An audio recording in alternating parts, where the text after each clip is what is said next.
have I been recording for? Oh my goodness. Well, welcome to a new video. Welcome back, or welcome for the first time to my YouTube channel. I'm so delighted to have you here today. Today we're going to be talking about working with spirits in witchcraft. We'll talk about different types of spirits, how to work with them safely, building relationships with your spirit team, protection practices. My ultimate disclaimer for this whole video, as always applies, is that all this information is based on my own personal research and experience. So this is what I think, and this is what's worked for me. What I think is so cool about witchcraft is that it's very individual. So that just have that in mind, that nothing I say is set in stone. And if you find something else, or if you decide that you think something else, then go you. And honestly, anyone who tries to tell you that there's only one specific way to do anything related to witchcraft is probably not someone you should be taking advice from. But anyway, enough disclaimers, let's get into it. So first things first, there's so many different types of spirits. Very briefly, I guess I kind of want to touch on my overall worldview in terms of magic and spirituality, which is that I'm kind of a subscriber of the whole fractal consciousness thing. I do think that they're at the heart of everything is one unified awareness, God, consciousness, whatever, that kind of is fractalizing out and consists of everything that exists that we can see and can't see. So that's a big concept to get into. Not doing that today. I don't want to make this video about that. If you want a video about my whole spiritual framework, let me know. But you don't have to have the same spiritual framework as me. You just have to believe in spirits in order to work with spirits. And so basically the reason I was saying that was just because I feel like it's good context to know that in my framework of spirituality, there's pretty much no limits in terms of what could be considered a spirit. And I just wanted to give that kind of context. But again, you don't have to have the same viewpoint as me. And this video is just about working with spirits. So anyway, in terms of common types of spirits that magic practitioners tend to work with, there's definitely the directional spirits. This is the north, south, east, and west.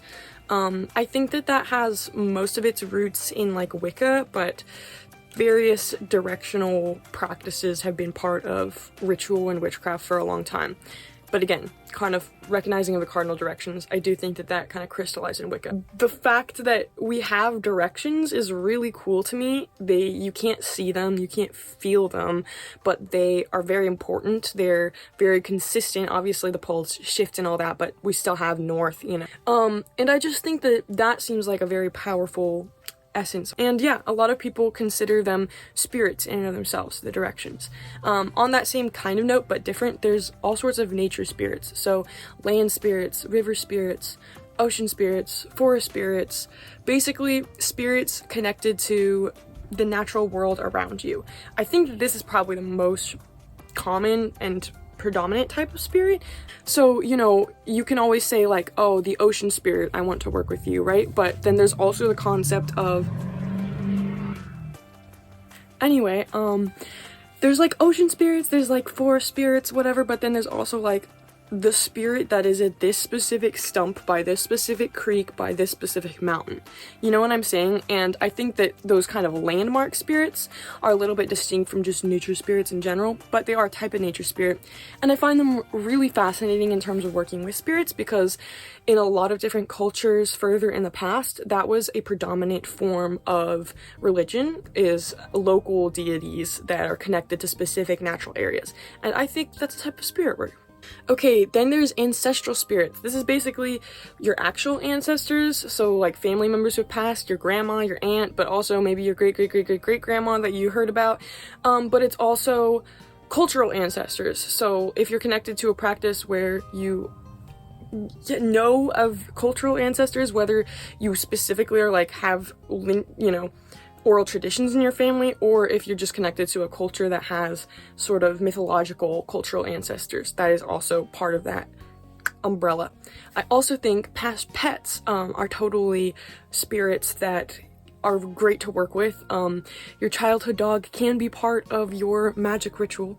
Separate from ancestor pets, spirit pets, separate from that, there is the concept of spirit companions, which are usually some sort of animal, whether real or mythological. Dragons, phoenixes, wolves, but these are often guides that exist on some sort of, I guess, astral plane or mental plane removed from the physical world, if you subscribe to that kind of idea. And this is different from your ancestors, but still part of your team, and a lot of people find a lot of satisfaction and protection in working with spirit guides. I personally pretty sure I have a spirit dragon. Haven't worked with it a ton, but it keeps popping up. Okay, anyways, then we get into planetary spirits, which for me are kind of a gray area between spirit and deity. And again, I kind of think everything is spirit at its core, because ultimately everything comes from and is the great spirit. But if we're going to make, you know, an arbitrary defining line between something that I would consider a spirit or like a god, planets are more like gods to me. So I do kind of consider them more like deities, like the sun, the moon, the stars, even various other planets in our solar system and out of. But definitely, you know, for some people, they might feel more like spirit work to you, and that's up to you. Let me know if you want a whole video about deities or a video about deities versus spirits. The lines do get blurry. So about deities in general, like, some consider deities to be spirits. Again, in my understanding, I think it's like they technically are, but for practical reasons, I would separate them. You know what I'm saying? But again, that's another conversation. Comment if you want me to make that video. Okay, the last three types of spirits I'm going to touch on are usually more reserved for like specific practices, like you're either into this or you're not. I don't really work with any of these categories, but I thought I'd just mention them to get it out there and to pique your interest in case you want to do further research into that and that's what appeals to you. So there's angels, you know, like, yeah, like Gabriel and Michael and like all those guys.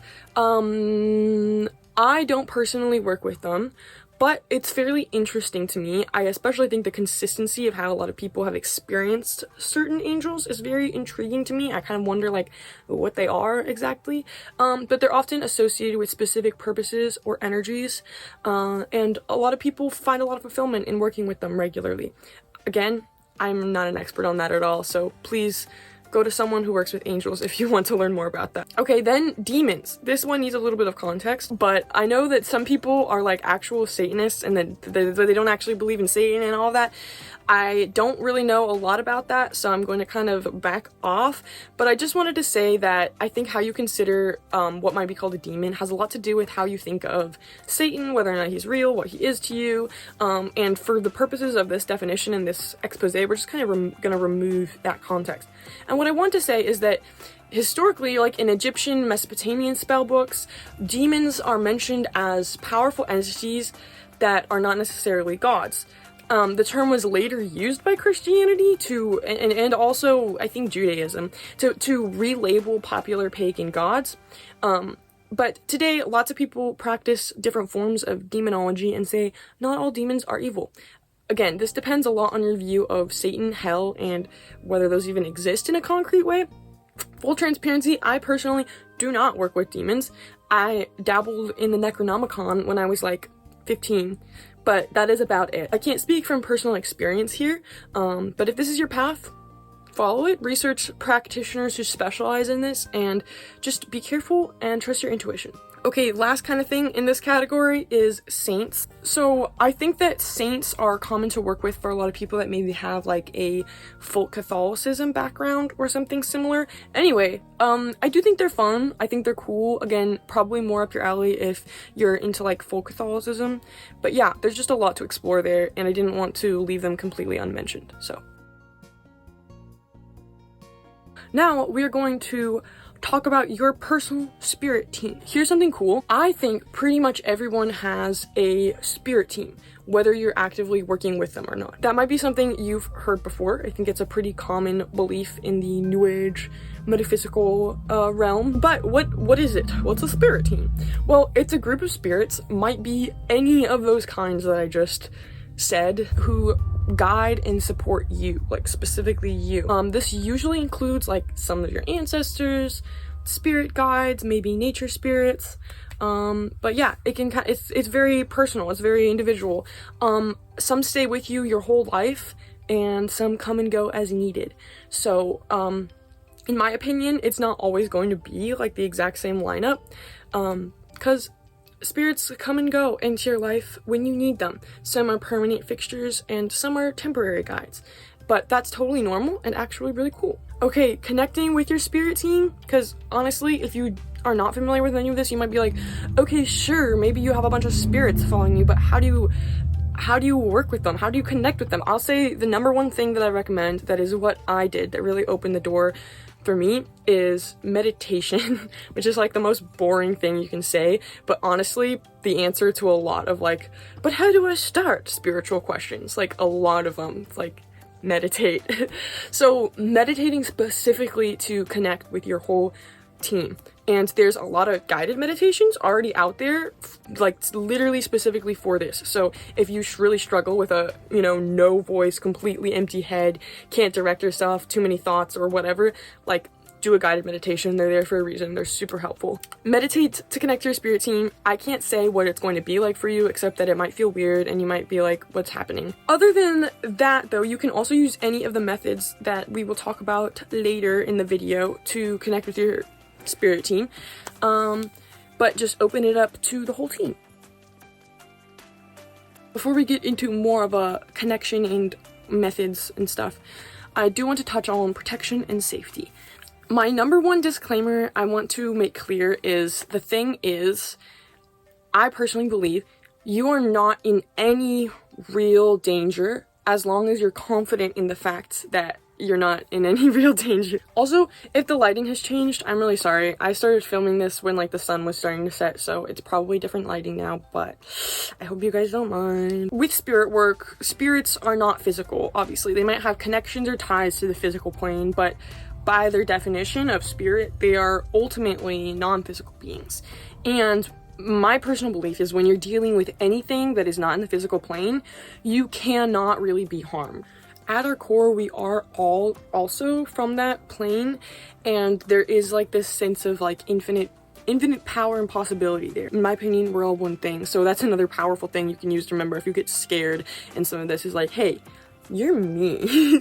That's what I like to do. As much as someone can try and like leverage that against you, if you are confident and remember and grounded and secure in the fact that you are in control and like nothing will really harm you because at your core is like an infinite, unharmable spark of divineness, then nothing can really harm you.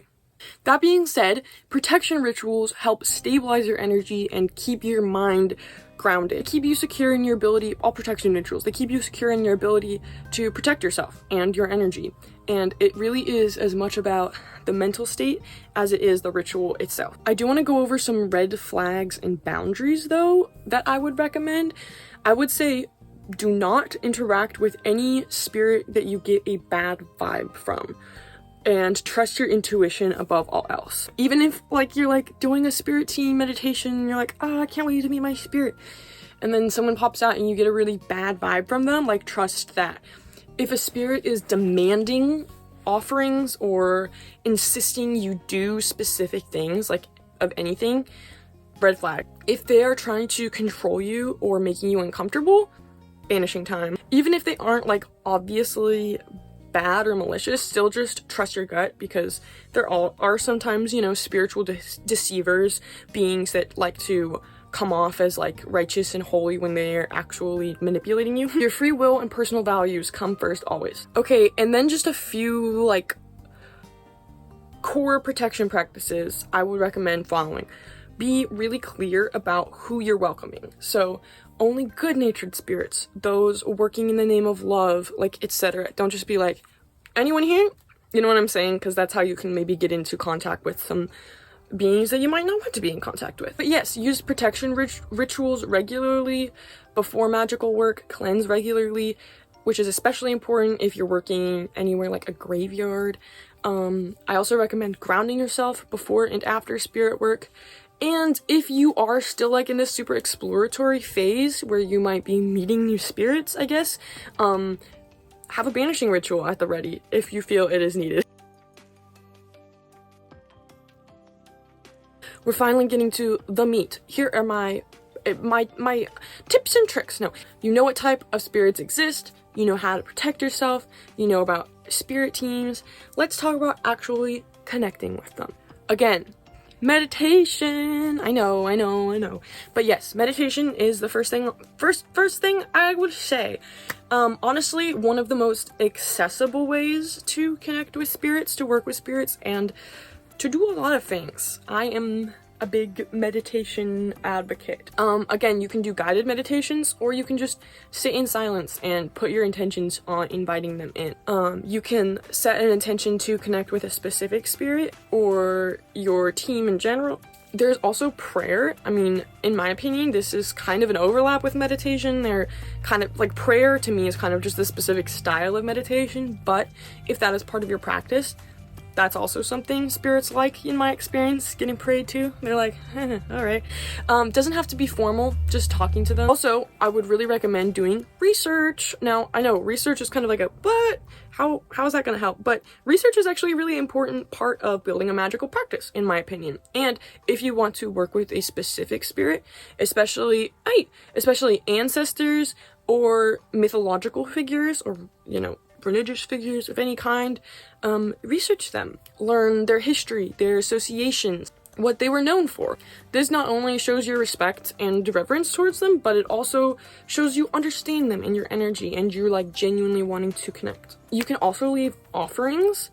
This might not resonate with you, but it might really resonate for other people, especially if you're more into like Hellenistic style magic or anything more Greco-Roman inspired. But obviously most religions do offerings, but I'm just saying that's a pretty quintessential part of the Hellenistic aesthetic. So if you're into that, maybe offerings appeal to you.